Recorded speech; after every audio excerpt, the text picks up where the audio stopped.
please join me in welcoming Senior Presidential Director James Lowe from Singapore. James has served on the APAC Field Advisory Council from 2022 to 2024, helping align regional leadership with LifeWave's global vision. He's been recognized with the Global Starlight Award in 2022 and the APAC Humanitarian Award in 2023, and is a two-time elite achiever in both 2024 and 2025.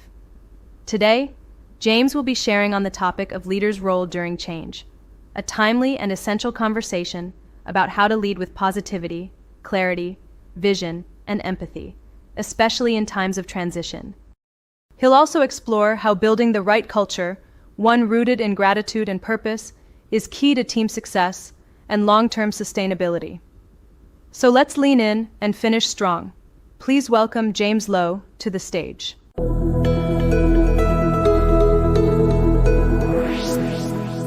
Good day, everyone.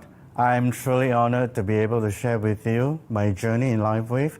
I represent Singapore Life Changers. It's my honor because I just want to share what we've been going through, how we learn and grow together in every step of the way. What I'm about to share is something deeply meaningful to me, and I hope is that it brings value as you grow your team.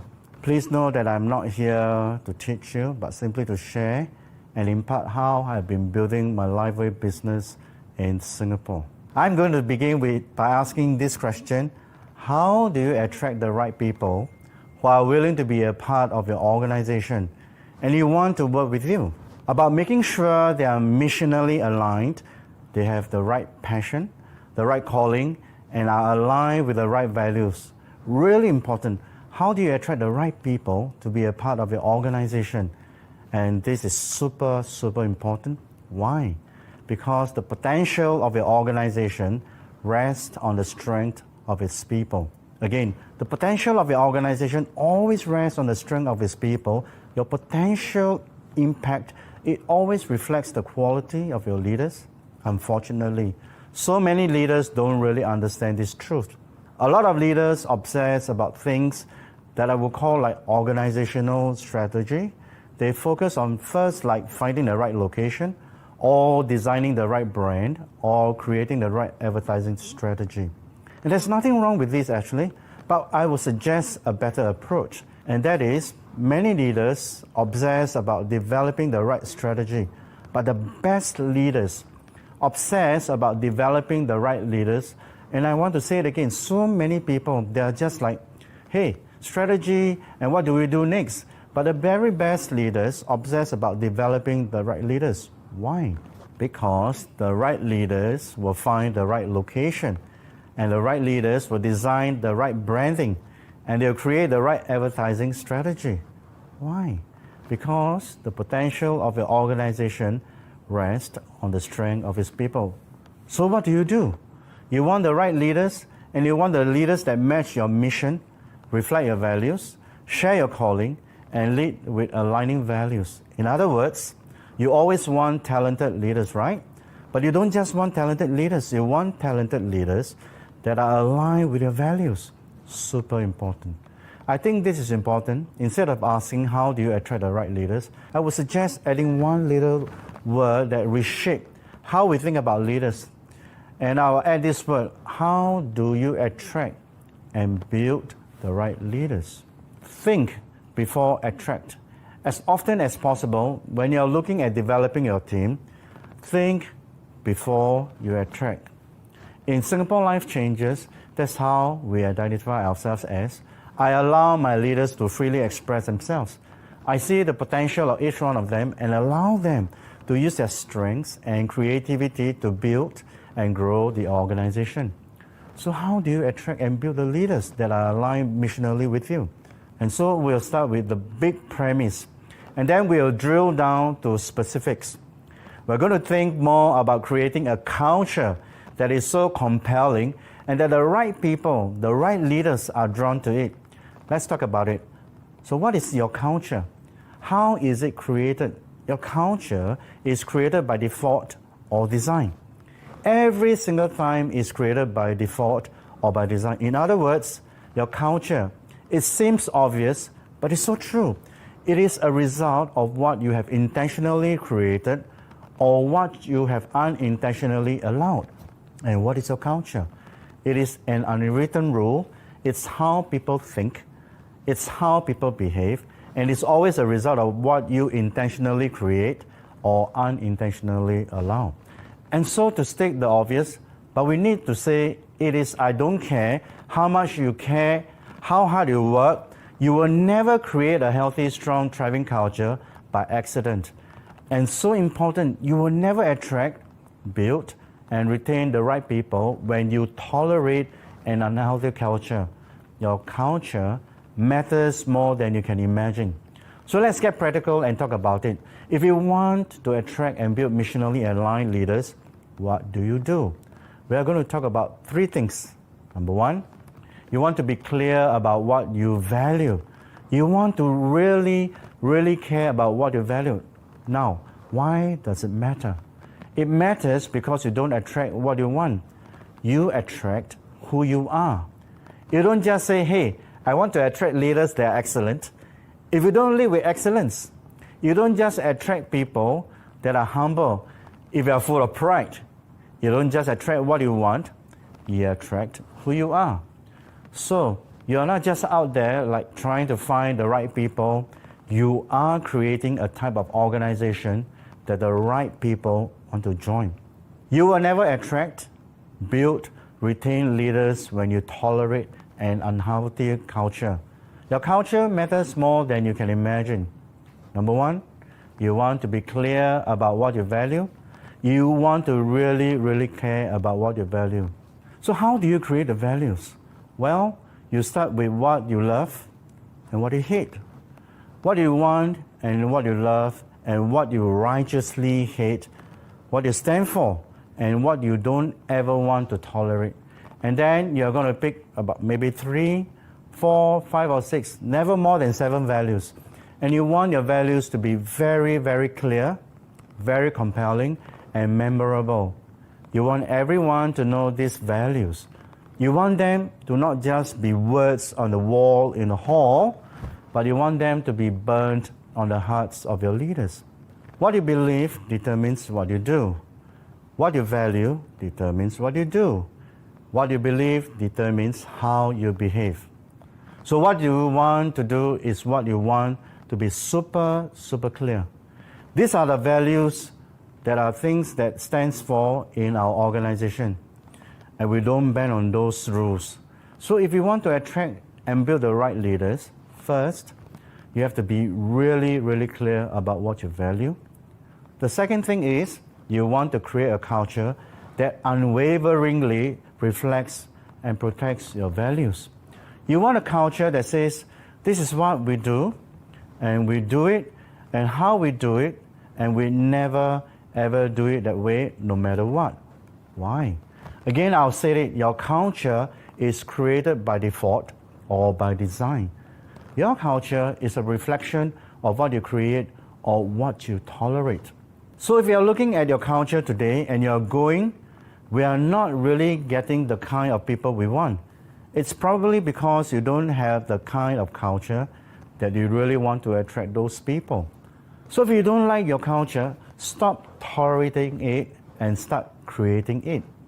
How do you create culture? As simply as I can say, it is you are going to be clear about what you value, and you're going to reward it when you see it and correct it when you don't. You are going to be really clear. And then, as a leader, every time someone lives in those values, you report it, you reward it, you celebrate it, you cheer them on, and you say, hey, there it was, and that was great. You talk about it at meetings, you reward it when you see it, and you correct it when you don't. And you do that over and over again, and what you're doing is you are teaching your team how you think, how you behave, how you act, how you respond, and honestly, you teach them why you care about what you're doing, because it reflects your values. What does a strong culture do? It actually corrects wrong behavior. When the culture is strong, wrong behavior stands out, and the culture the team corrects it really, really quickly. So it's not easy, and you're going to want to work really, really hard, like starting now, starting yesterday, starting immediately on establishing a strong culture. When you work hard on creating the right culture will work hard for you. Let me say it again. When you work hard on creating the right culture, then the right culture will work hard for you. It's going to drive the right behaviors, and it's going to correct the wrong ones. And then all of a sudden, this culture, this is like your advertisement. Like people say, I want to be a part of that, because you've got clarity, you've got directions, you've got mission, you've got passion. And the good news is this, it just takes consistency over time. You reward it and you correct it, do it consistently over time. Once you create it, then you have to righteously guard it. So every meeting, all the time, everywhere, anytime, you're with people, you're talking values, you're celebrating it, you're correcting when it's not there. Why? Because your vision leads and values drift. Vision leads and values drift. So as a leader, you are the chief reminding officer. Here's what we stand for. Here's where we are going. Here's what we believe. Here's what we value. Why? If you want the right people, you have to create the right culture. So number one, be clear about what you value. Number two, create a culture that is unwavering. It unwaveringly reflects and protects your values. Now, let's talk about the people.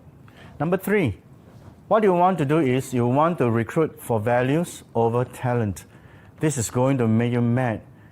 It's actually hard for me to say it, but it's true. You're going to recruit for values over talent. And you may say, that's okay.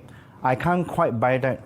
But I beg of you to believe me. Recruit for values over talent. Yes, of course. You want smart leaders. Yes, you want bright leaders. You want gifted leaders. You want leaders with talent. Yes, but take it to the bank. When talent isn't rooted in strong values, the results will be shallow and short-lived. Let me say it again. And I want you to hear it. And if led for any time, you know it's true. When talent isn't rooted in strong values, the result will be shallow and short-lived without character. Someone's gift that quickly become liabilities. I mean, they can be incredibly talented, but if they don't have character, they are going to fall apart and create organizational disasters, right and left. And I would give you an example. I have people who comes to the office who tell me, they want to join me, they want to join that person. I've created a culture so much so that they will say, hey, they come to me and tell me somebody has actually approached us and wanted to join us. To which I would say, well, have you actually asked them who they belong to previously? So what we're trying to do is when we have a strong culture, they will automatically come back to me and report to me.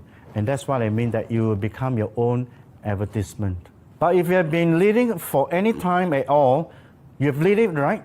We've all been around the talented leader that lacks integrity, or capable leader that loses her temper, or the brilliant, charismatic leader that lacks consistency, or is over-demanding, or whatever it is, and it doesn't matter how capable they are. If their values are organizationally misaligned, they will end up leading the other team members into the wrong place. So you have to get it right. And I want to be really, really clear and tell you this, that they don't even have to be what I call like bad values, like lacking integrity, to be a liability, that the values can simply be like different from yours. And that can be a problem. I'm going to begin by asking this question. How do you attract the right people who are willing to be a part of your organization and they want to work with you? About making sure they are missionally aligned, they have the right passion, the right calling, and align with you with the right values. About making sure they are missionally aligned and they have the right passion, the right calling, and are aligned with the right values. Really important. How do you attract the right people to be a part of the organization? And this is super important. Example, a flashy entrepreneur who's done multiple businesses, talks big, but is always asking, what's the complaint? How fast can I make 5 figures? And then another case, a 55-year-old auntie who uses the patches daily, tells her church friends about it from the heart, and is always present. And even if she's shy to speak, why? Why do you go to the auntie? She's grounded, sincere, and has influence where it matters. Her community trusts her. She might take longer to grow, but the team will have heart and loyalty. Another example, a speaker who can present to a room and sell big, but is always busy and rarely follows up with prospects or attends team meetings. Then another example, a quiet team member who always brings friends to events, follows up diligently and checks in on how her downlines are doing, even if she doesn't talk on stage. Why choose her? She embodies servant leadership. People trust her because she's dependable. She builds a stable team culture. And I give you those examples to tell you that the same is true for you. There's something that you value that makes you unique. There's something deep inside you, whether you lead a team or whatever it is, your family, that makes your family unique. And so you want to be really clear on what those values are. And when you're recruiting people, you want to recruit people that share your values. You would rather have a B-level leader with aligned values than an A player with misaligned values. Remember, this is so important. It's you can always teach skills, but you can't teach values. You can always help someone improve in their skills, but you can't change their heart. Only God can do that. Don't talk yourself into recruiting that person, especially when you're desperate. I've seen it many times. You have to be really on guard. When you're desperate, you have to remind yourself what you do is really important. And you'd rather wait longer to find the right person than recruit the wrong one when you're desperate. Why? Because culture is built by the right people you hire or you recruit. If you recruit people with the wrong values, you will never have the right culture. And without the right culture, you could never attract, build, and retain the right leaders. I've been truthful with you. If you have leaders with misaligned values, and especially if they are high up in the organization, it makes the whole thing unstable. What you have to do, and this is one of the reasons leadership's not easy, is if you have got a key leader or a key volunteer and they have misaligned values in the problem, you have to deal with the problem leader. If you don't deal with the problem, you have no idea how much credibility you are going to lose with the rest of your team, who are all looking on going, that's a problem. And our leaders aren't dealing with the problem. So, if you don't deal with the problem, eventually the problem isn't a problem, but you're the problem because you're not dealing with the root issue. So we've covered a lot of ground, and let's just kind of wrap it up. What are you? You are a mission-focused, value-driven servant leader. Whenever the mission is clear, the decisions are easy. Whenever the values are clear and celebrated, the culture becomes healthy. Healthy cultures attract healthy leaders. But you're not just attracting, you are building. And building is hard work. It takes a lot of time. When you attract great leaders, when you build great leaders, and you want to retain great leaders, what are you going to do? You have to let them lead. You have to cheer them on. You have to take risks. And you have to celebrate the wins. And before long, it may take 3 years or even 5 years. It could take a while. But before long, you're going to wake up and realize you are part of something special. And I want to tell you, it is almost impossible to fathom what God can do through a team of growing leaders aligned with missional passion and shared values. I'm going to wrap it up with a closing statement. When you humbly submit yourself to grow and be led into a mission that really matters, surround yourself with like-minded leaders, wholly obsessed to a mission. One day, you'll wake up and say, wow, somehow together, apart with other great servant leaders, we are actually making a difference in the world. And I want you to know you have that in you. You can make a difference. You can find the right people. Not just find the right people, you can build the right people. And together, you can build each other. And when you all get better, guess what? Everyone wins. Everyone, we know that everyone wins when the leader gets better. In the end, what are you? Mission-focused, value-driven servant leader. Thank you very much.